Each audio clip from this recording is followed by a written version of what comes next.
Will the marshal please swear the witness? Please stand and raise your right hand. You solemnly swear that the testimony you're about to give will be the truth, the whole truth, nothing but the truth, so help you God? I do. You see it, please. Could you please identify yourself for the record? My name is Michael Fredericks. I'm a special agent with the Drug Enforcement Administration, currently assigned to Bogota, Colombia. What is your present position in Bogota, Colombia? I am a special agent with DEA. My primary duties involve liaison with the local counterparts, the Colombian National Police, and other various Colombian organizations, and intelligence gathering relative to narcotics trafficking. Agent Fredericks, we've heard this morning from Assistant Secretary of State Thomas concerning raids in which the Colombian National Police and military are directed towards approximately 50 laboratories over the past several months in Colombia. I'd like to draw your attention to one series of raids upon those laboratories which occurred during the period March 10th of this year through October 15th of this year. You've given to the Commission a detailed statement surrounding that series of raids and other matters which I'd ask be made part of the record here. Was the initial one of that series of raids, beginning in March of 1984, conducted in an area known as Tranquilandia? Yes, sir, that's correct. DEA received information on or about the 8th of March of this year that there was an ongoing laboratory complex situated in the remote jungles of southeastern Colombia. We passed that information to the Colombian National Police, who in turn mounted an operation directed against the raid and subsequent seizure of that complex. And generally, what part of Colombia is the Tranquilandia area located in? The gentleman's pointing on the map. It's near the Yari, a river in southeastern Colombia, some 175 miles from the nearest police outpost, San Jose del Guaviare, in the Department of Guaviare. Where was the raid upon Tranquilandia mounted, and how was it conducted in general terms? The forces were generally organized from the capital, Bogota. They were brought together, united in San Jose, and the general thrust of the operation was mounted from San Jose del Guaviare on the 10th of March. The initial raiding forces consisted of approximately 40 to 45 Colombian National Police officers. They utilized one fixed-wing de Havilland twin-otter aircraft and two Bell 212 helicopters for the initial assault. And during the course of the initial assault, did they receive ground fire? Yes, they did. They flew into the area, and the magnitude of the complex was not really known prior to the actual raid. The estimates by the Colombian National Police were approximately 100 uniformed guerrilla resistors who were providing sniper fire and resistance to the raiding forces at the time of the raid. I might point out that at this time it was a little difficult to go right into the landing strip, because one of the methods the traffickers use is to cover the strip with 55-gallon drums, usually empty, of ether, formerly ether barrels, to prevent the landing of any aircraft on that strip that's not expected or wanted. So for this purpose, they will use the helicopters, go in, clear the barrels off the landing strip, and then the fixed-wing aircraft comes in as support. During this entire time, there was resistance, gunfire from these guerrillas. Now, would you describe the size of the physical facility located at Tranquilandia, as well as its various components? Tranquilandia itself had approximately a 3,500-foot airstrip that was carved out of the jungle undergrowth. It had a hard surface, gravel and sand mixture. Another 1,200 feet on one end of the strip and 2,000 feet on the opposite end of the strip had been cleared of jungle growth to permit the entry of the aircraft into the area, to make the strip actually usable for large aircraft. Approximately at the middle of the actual strip, perhaps 100 yards to the west of the midpoint in the strip, was a living complex. This complex consisted of a dormitory housing approximately 80 bunks, kitchen and eating facilities whereby approximately 30 people could be fed, and then a third building that was apparently for the administrators and possibly the pilots who would come in and out of the complex. It slept another 10 to 12 people. In this area, there were hog pens, chicken pens, so forth, a fully equipped kitchen. They had running water, flushing toilets, showers. Electricity was provided by diesel generators, and it was a self-contained living complex under the canopy of jungle growth. At one end of the strip, approximately a half to three-quarters of a mile away to the north, was the main laboratory complex, which in this way was geographically and physically apart from the living complex. There were 9 buildings in the laboratory complex, ranging from a storage area for the ether utilized in the processing, as we've heard in previous testimony, to the actual base to hydrochloride laboratory complex itself, resulting in cocaine hydrochloride being produced at that site. And was this base camp area located in a remote jungle part of Colombia? Yes, sir. To my best estimate, the nearest road in that area is perhaps 150 miles away. So that all of this equipment, all of the chemicals, all of the makings which lead ultimately to the production of cocaine were required to be flown in to that location. Is that right, Agent That's Fredericks? correct. Now, during the course of the Tranquilandia raid, about which we'll see a video in a moment, was there found a handwritten map locating what appeared to be other laboratories located in the jungles of Colombia? That's correct. To my right is an enlargement of a photograph that was taken of a pocket notebook that was found in the pilot's quarters, indicating that Tranquilandia was one of 6 different complexes within approximately a 60 to 70 mile radius of each other. Prior to the raid that was conducted on March 10th, we had no knowledge of these other complexes. We had intelligence that there was activity in the area, but we didn't know exactly where they were. Based on this map, continued operations were mounted to enable the National Police to raid each one of the other 5 complexes, identified as you see here as Nuevo Horizonte, Las Palmeras, Pascualandia, El Diamante, and the bottom one, you'll notice, has the notation RODI, Rodri, apparently. Other documents in the raid identify that site as Via Coca, also known as Cocalandia, and we believe that that notation, Rodri, is directly tied to the owner of that complex, who was subsequently identified as a man named Rodriguez Gacha.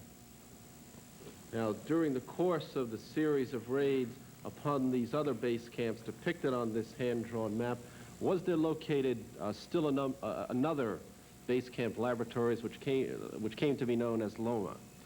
Yes, sir. Subsequent to the initial raids during that week, March 10th to March 16th or 17th of March, a security force essentially was left at the base camp at Tranquilandia to ensure that traffickers and our guerrillas did not return into that area to continue their activity. As a result, San Jose del Guaviare, the city from which the raid was mounted, lies to the north.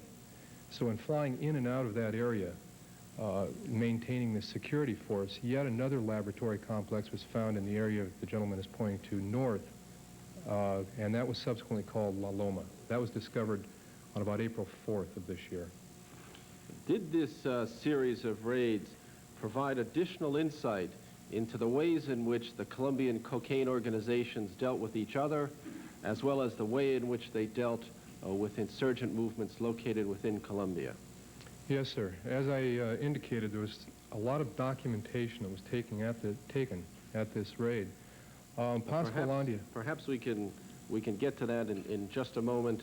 Mr. Chairman, with your permission, we have a video of the second day entry into the Tranquilandia locations, showing the destruction of the various facilities, the composition of those facilities before their destruction, as well as some implements taken as a result of these raids linked to the insurgent movements in Colombia, which, with your permission, I would ask Agent Fredericks to narrate. It's approximately a 5-minute video.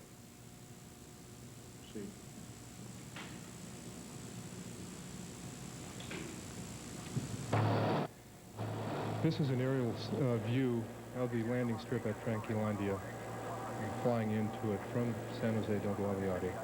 You'll notice the jungle surrounding area. The one thing that's unique about all these complexes is the only thing visible from the air essentially is the landing strip itself. The laboratory complex, the living complexes are entirely covered by the jungle canopy in these areas.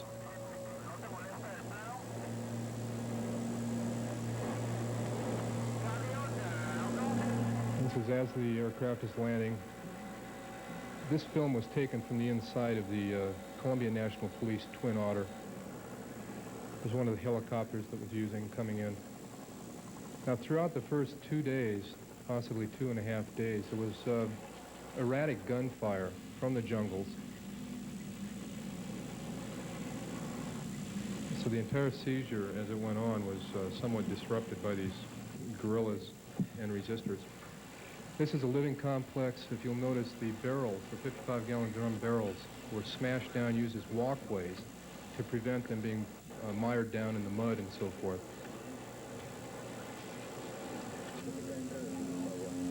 This is a short segment of some of the arrestees. There were approximately 40 individuals arrested on this initial raid, identified primarily as workers. This is the dining facility.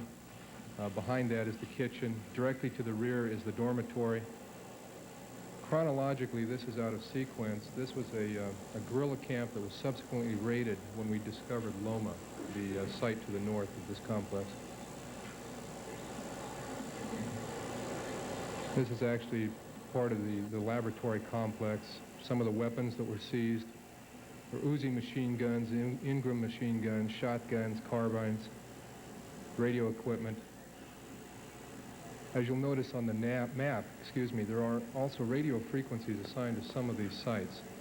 These individuals were in constant radio contact with each other.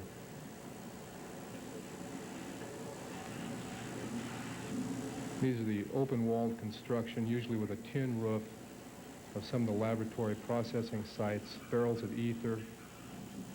They use quite a few plastic garbage cans with filtering papers and so forth in the processing of the cocaine.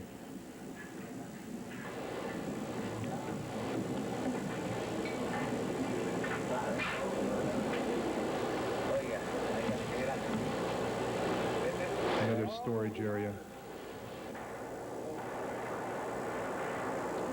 Here's the actual filtering in the conversion process. Various other chemicals, acetone being one, in conjunction with the ether.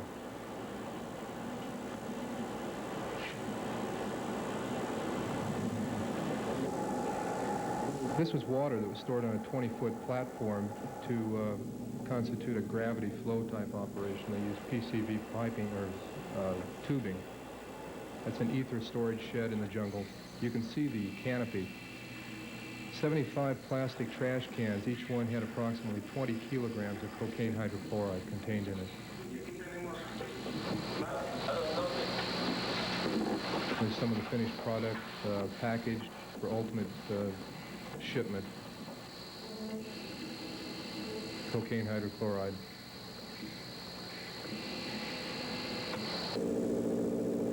These are spare light bulbs that were found in a storage room to facilitate the drying operation.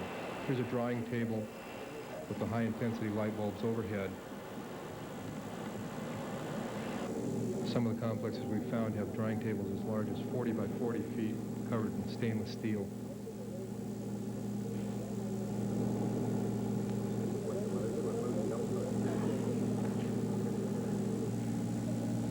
Some of the equipment, I believe later film footage will show heavy equipment. They had bulldozers, steamrollers, tractors, all which had been flown in by large airplanes, DC-3s, DC-4s.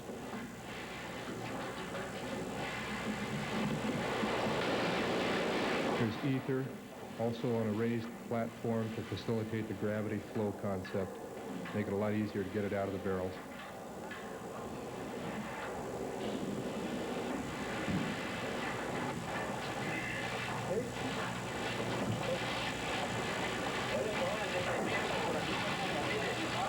One thing you may keep in mind as you view this film is the complex was spread out over a large area. This is subsequent destruction of the facilities, dynamiting the airstrip, burning the laboratory complex itself, the living strips. This was a plane that was found in the jungle, camouflaged underneath palm fronds and so forth.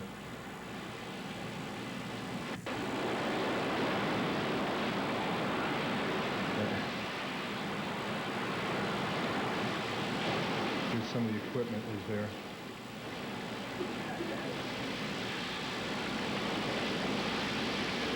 The explosion we saw there a moment ago was caused by dynamite that had been put in there by the demolition expert, but apparently the soldiers that were lighting the fire weren't aware of it.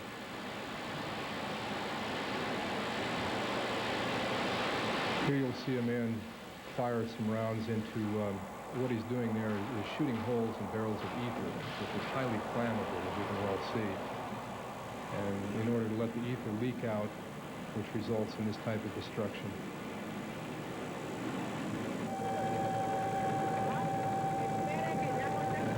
That's the remnants of the living complex of Tranquilandia.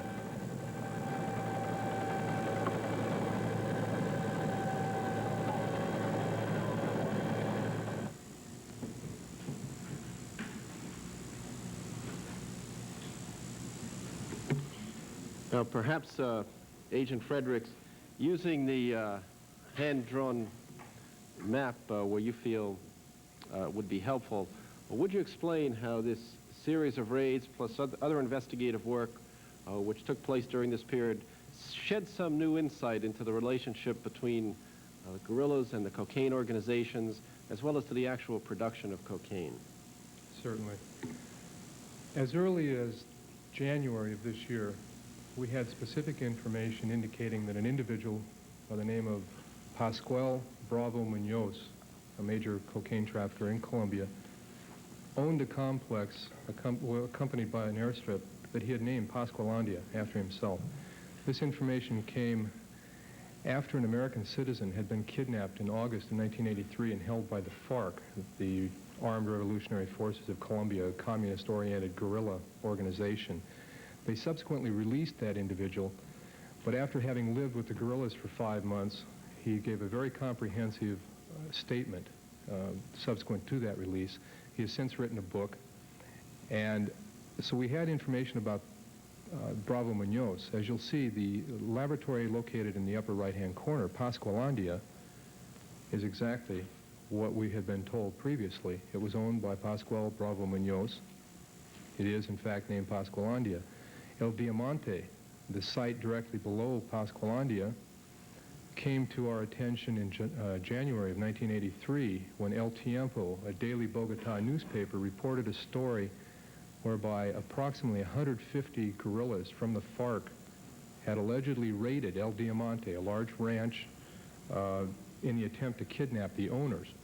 They were going to hold the owners for ransom. Fortunately or unfortunately, depending on one's position, the owner and his family were not there at the time of the raid, and 18 other people were held captive. 4 planes were seized for a ransom of something over $400,000. So we had previous information on El Diamante.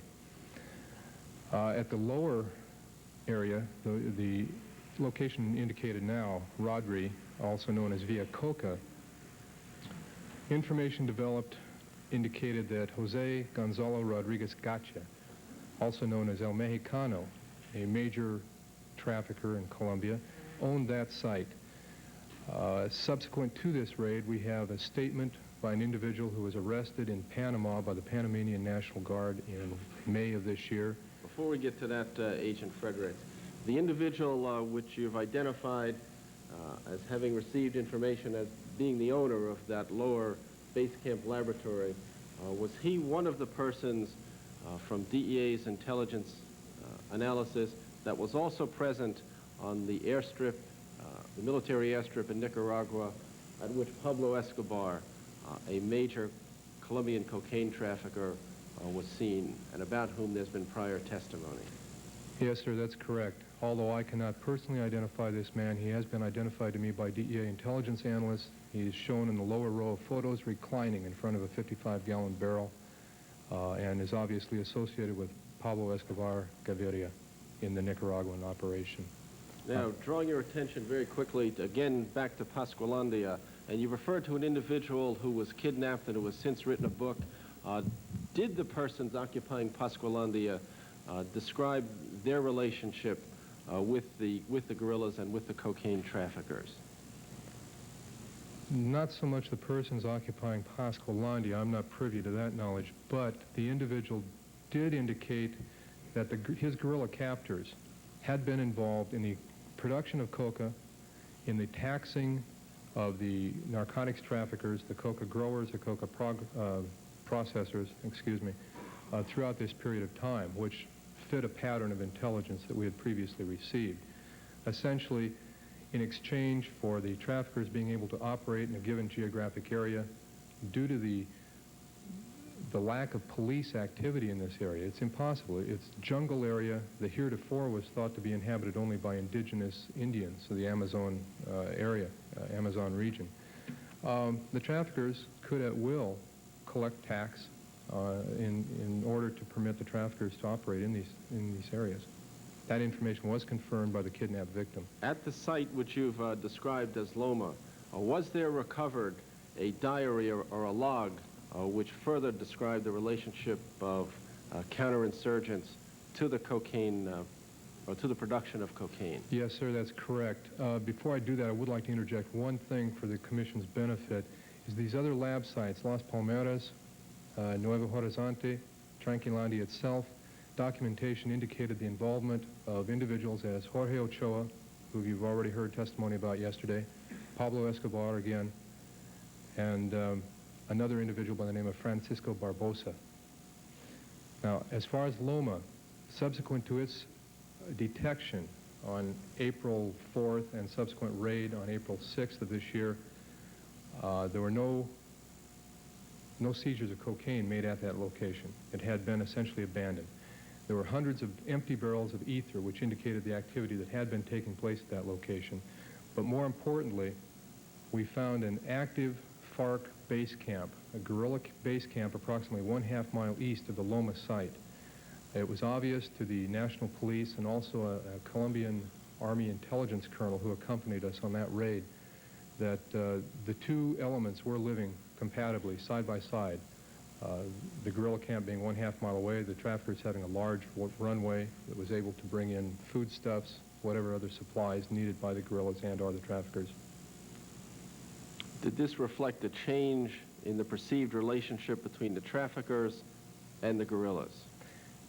At that point in time, it tended to corroborate the intelligence we had already received as far as a protection racket, if you will, that was being instigated by the guerrillas. Subsequently, however, last month, the middle of last month, a second raid was conducted on Loma based on continued activity in that area. And at that point in time, we did find a personal diary of a FARC member, a FARC guerrilla member, who indicated that the FARC guerrillas were in fact actively involved in the processing of cocaine, and they had actually taken over that Loma site. Between the point in time that was discovered on September 27th this year and actually raided on the 12th of October, the diary indicates that on October 2nd, the site was moved from La Loma to the guerrilla camp 1/2 mile east. I might also add that in that period of time, a new airstrip was built at the guerrilla camp between the initial raid on Loma in April and the subsequent raid in October.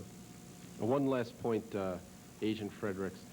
Does the physical layout of these base camp laboratories say anything about the method of operation of the cocaine organizations themselves? I believe so. They all follow a pattern in the fact that each geographic area of responsibility, whether it be the airstrip, the living facilities, the laboratory complex, processing facilities, are separated physically and geographically from each other by some distance. In other words, if a worker was there to build buildings or was a specialist in electrical installations, he may very well live in the actual living complex but never have access and never have the ability to visit the laboratory processing facility. The same in turn would work with a pilot who may come in, be hustled into his living facility, and take a load out the next day without actually ever seeing the laboratory complex. And in the reverse, the laboratory workers wouldn't necessarily know who was coming in to make the pickups, wouldn't necessarily be able to identify aircraft coming and going. It's a built-in system of insulation. Now, We've heard previously in earlier hearings about the way in which La Cosa Nostra is organized along very firm structural lines where responsibility is clear and where membership in a family is clear and permanent. In your view, Agent Fredericks, is that also true of these cocaine organizations, or is it not true? In my experience with Colombian cocaine traffickers, there is a level of organization that may involve the very pinnacle, in other words, a handful of people at the top. Below that level, my experience shows that there are many workers who move between one organization and another. Essentially, I'm not very familiar with the LCN, but from what I do understand, if you have a soldier in an organization like that, he knows who he's working for. He knows who the family member, the head of that family is. It seems that in the Colombian organizations, a laboratory operator may work for a trafficker such as Pablo Escobar and not even be aware of it, simply because of levels of insulation. He may work in 1 month in one laboratory operation and the following month be changed to a completely different operation owned by a completely different organizational structure and not know actually who he's working for. Okay, I have no further questions, Mr. Chairman.